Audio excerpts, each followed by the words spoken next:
Joo, eli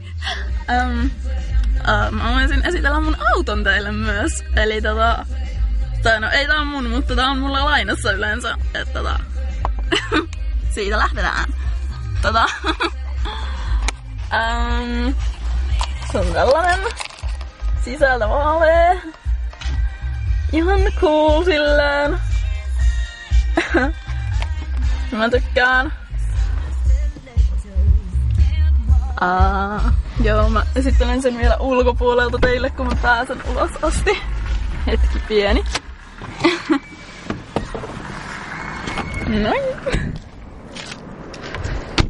Eli joo, tällainen upea, mahtava menopeli, joka on parkkeerattu vähän hassusti tällä kertaa, mutta eikä se niin vaarallista. Jee, kiva.